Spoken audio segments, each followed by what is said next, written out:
ঠিক তখনই সরকার তাদের সকল ব্যর্থতাকে ঘুচাতে ক্যাম্পাসগুলোকে নেড়ে কুকুরের মতো ছাত্রদল নামক সন্ত্রাসীদেরকে লেলিয়ে দিয়েছে।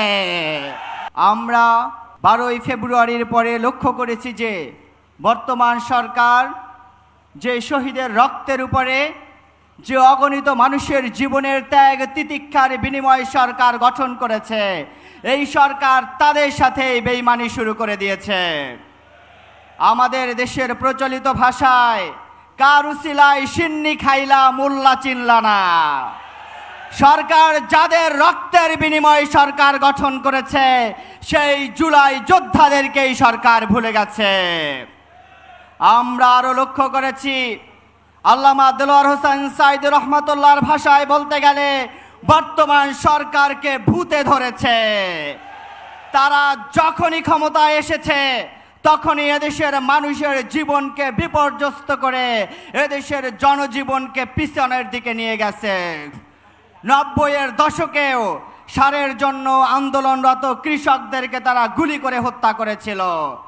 বর্তমান সময়েও তেলের জন্য যখন জনজীবন বিপর্যস্ত, বিদ্যুতের জন্য যখন দেশের মানুষের হাহাকার, গ্যাসের অভাবে যখন উৎপাদনশীল কারখানাগুলো বন্ধ, হাজার কোটি টাকা ঋণ করে যখন ব্যাংকগুলোকে দেউলিয়া করে দেওয়ার পথে, ঠিক তখনই সরকার তাদের সকল ব্যর্থতাকে ঘুচাতে ক্যাম্পাসগুলোকে নেড়ে কুকুরের মতো ছাত্রদল নামক সন্ত্রাসীদেরকে লেলিয়ে দিয়েছে। আমরা এই বিশাল মঞ্চ থেকে ঘোষণা করতে চাই, সরকার যদি তাদের কৃত অঙ্গীকার ভুলে যায়, সরকার যদি জুলাই বিপ্লবীদের অবদান এবং জুলাই বিপ্লবের কথা ভুলে যায়, এদেশে আবারও জুলাই বসন্ত নেমে আসবে। আবারও মানুষের ডাকে হাজার হাজার তরুণ জীবন দেওয়ার জন্য প্রস্তুতি নিয়ে রাজপথে নেমে আসবে। তখন পালানোর পথ খুঁজে পাবে না।